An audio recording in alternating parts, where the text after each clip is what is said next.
And all but 5, a major organized crime bust. 23 people under arrest now, accused of stealing guns and cash. Today, police revealed 4 organized crime groups are wreaking havoc. From aggravated robbery to kidnapping, burglary, and more. Let's take a look at this. New pictures from court documents in this case. These are a few of the people who have been charged, and investigators say the money, tens of thousands of dollars, is all stolen. FBI, open up! To this episode of Chatting with Stacks, I'm your host, Bill Stacks, and today I got Punch. What's up, Punch? Hey, what's going on, man? How you doing? Well, I'm doing great. Things are great. Excellent, man. Everything couldn't be better. Glad to be here. Thank you for having me. Yeah, I seen you on the show about the crypto and Bitcoin, right? Was it Bitcoin?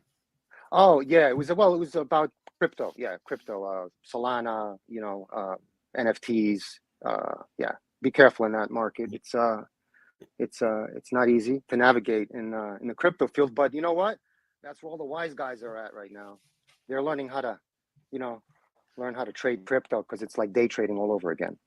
What's your friend his YouTube channel? Is it OG Vault? Yeah. OG Vault. Shout out to right. OG Vault. Put a link in the description of this video. Go follow him.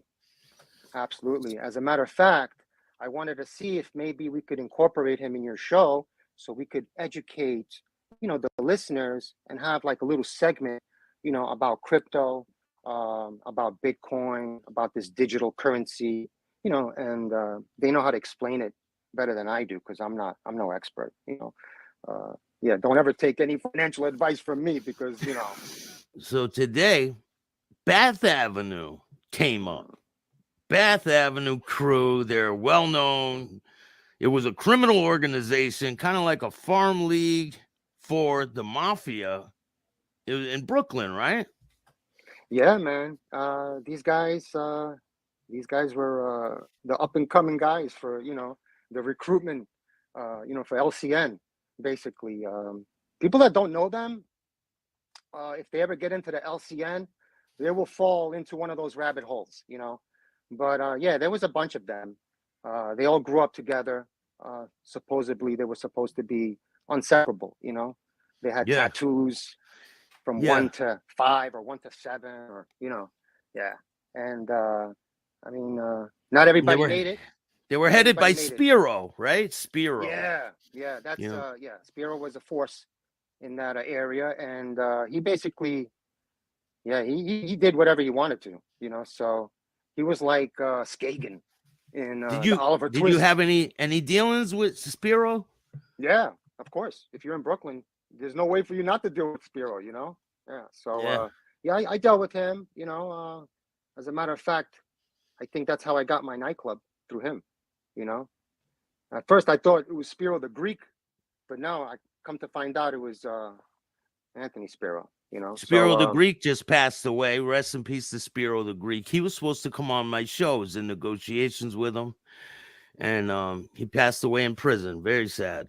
That's another person that I had business dealings with, being in Astoria, next to Papagallo's, So you had 2 Spiros, basically 2 Spiros in New York growing up. You have Spiro the Greek, and then you have Italian Spiro. And they'd always say, which one is it, right? Yeah. So people used to get them confused because Spiro the Greek had a lot of power on the west side of Manhattan. So there you go. A Greek guy that had, had a tremendous amount of influence. Poker joker machines, gambling, sports book. Basically, a lot of, now gambling is legal. But back then, gambling was another tool that the Mafia used to, make money. So, people normally don't get hurt, placing bets, right? Unless they don't pay, right? But you have tough guys that have to go collect these bets. And this is where we're going to come back to the Bath Avenue crew or kids. They're my age, I know them all. I met them all one day or another day. Either we were locked up, going through Rikers, going through lawyers or whatever. Like I bumped heads with these guys, and they were like the next up and coming thing. I believe only one guy made it, All the other little turtles, they didn't make it, and that goes to show you how volatile this game is. Not everybody hits the jackpot, and they use people in that life. And I'm sure, that the guys that were using these guys were being used also, and that's like a wheel, a rotation of this LCN, how it operates and how it grooms people to to hold those positions, right? It has to come from somewhere. And if you have a guy like Spiro or his partner, what's his name? Belmonte. I forgot the guy's name. Belmonte? Spiro's partner. Let's check. He also passed away. I forgot his name off the top of my head because I'm not originally, that's not my turf. I'm not from Brooklyn. But yeah, these guys were up and coming. Paulie Galino, right? Paulie G. He's a guy that I encountered because somehow, some way, these guys came to New York, to Manhattan, and they, Peter Montalino. Is that the one? Or Peter Chili? Peter Chili? Or Joseph Chili? Joe Chili, yeah. Joe Chili's a name that's embedded. With a B, Benedict, I forgot the name. It doesn't matter. Look, it doesn't matter. These guys were they were older, they were bosses, underbosses, bananas, bro. So yeah, that avenue, those kids, they grew up, as I said, anybody in the neighborhood would have got caught up into that because that's what was popular, and if you live in that neighborhood, there's no way for you not to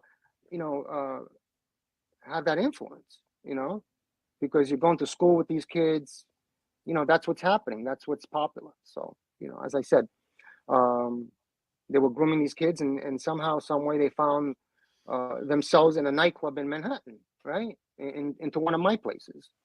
And I had a question like, who the hell sent you guys?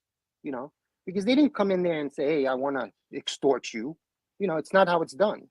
They come in there for drinks. They want to see who's working, the first night, second night, third night. And then the third night, it gets questioned, somebody's coming to my office that they want to invest. They want to invest. And I'm like, I'm sorry, but it's closed. Or, the investors already, they closed the door for that. And they're like, no, you don't understand what we're saying. We want to invest our people, and we're going to put our guy in the bar. We're going to put a guy in the front. We're going to and Spiro sent me. They used Spiro's name. And I was like, what? That's impossible. And immediately I had to, say that that's not true. That's wrong, because this place, I threw out a name also. And the name that I threw out was Carmine Lombardozzi,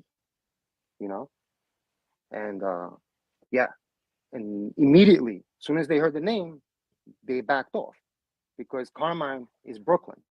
And this is early 90s, like right before Carmine died. Carmine died on my birthday, May 10th, as a matter of fact, 92. So this was like, I don't know if he died or he didn't, like in between that.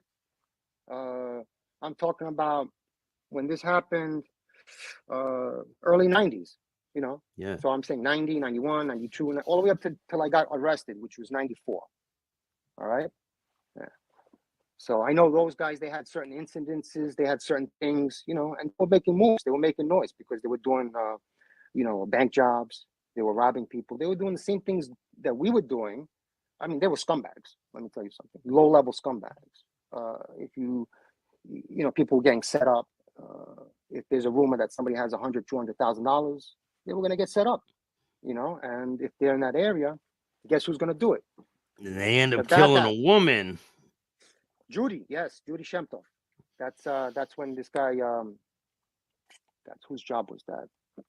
On Staten Island. The kid opens the door. I think he was smoking crack or something like that, And Tommy Reynolds, yeah. They knew he had a drug problem, and the other kid,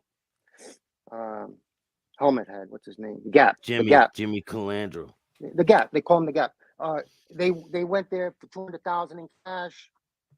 Judy Shmorf opened the door. She had like tea in her hand, and she ate a bullet, right? she succumbed to these scumbags. You know what I mean? Like that's some scumbag shit. And her kid was right there too, right? Kid was right next door, right with her, like holding her hand or something like that. And they came there for the money. They never got it because they weren't capable of, you know, they were all strung out. They were all strung out. They were cowboys. They were, I told you, low level, low gutter, like the bottom of the barrel. They were robbing drug dealers. You know, the same type of things that we were doing in the Bronx and in Manhattan, all right, and in Queens, all right. That's what I was known for: robbing drug dealers, robbing gangsters, robbing wise guys, robbing, you know, the social clubs, you know, the card games, you know, things like that. And did you hear about anyone getting killed besides that woman? Like any mishaps happening? Yeah, Paulie G got whacked. He got murdered. You know, this other kid that they were hunting. Oh my God, what's his name? I forgot this kid, but they were hunting him for days. They wanted to kill this kid. I think it was a sanctioned hit or something. I forgot. I don't know. But you know, Spiro was using these kids, man. Like, yeah, it was bad. I don't look. Not everybody's made for this type of life, you know. And as I said, only one guy came out and had to do a 25-year bid. You know, so is that a hard life or what? You know, like think about it. This is not glamorous. I knew all the guys. Like, you know, as I said, you'd bump heads with them in the Red Parrot or, you know, at one of these you know, nightclubs that's owned by wise guys, right? And they would be there making a name for themselves, you know. So look, they come into my joint. The joint is called the Playground. This place used to belong to Sammy the Bull, or Sammy the Bull had something to do with it because it was before that it's called Spodiotes and Gentleman Gyms. And this is on 23rd Avenue and 11th Street in Manhattan, across from the U-Haul. On top of this place, there's like a crackhead hotel. It's an infamous place because the Pope of Greenwich Village was filmed there. The opening scene with Mickey Rourke, you know, and Paulie, They Got My Thumb, all that. That's all there. Bedbug, you know, that's all filmed there. That's the restaurant. So that's my place. And how did I get this place? My best man, Sal Lenzalone, got it with JT, another investor from the Hamptons, New York. And yeah, we had like 7 rich kids, you know, put up $100,000. So Sammy just went to prison, right, when this happened? Well, I took the place. I took the place over. So, you know, I believe Spiro gave it to us. Right when he cooperated, that he lost everything. Yeah, or lost did everything. Did he still have the club and all his stuff before he cooperated, or what? Not if it was associated with the mob. If he had his own personal things, he kept that. But if there was anything like these type of clubs, he lost it. And guys like, well, I got it, you know. And I was the only one that had that type of power or muscle to defend that place from the Bath Avenue boys.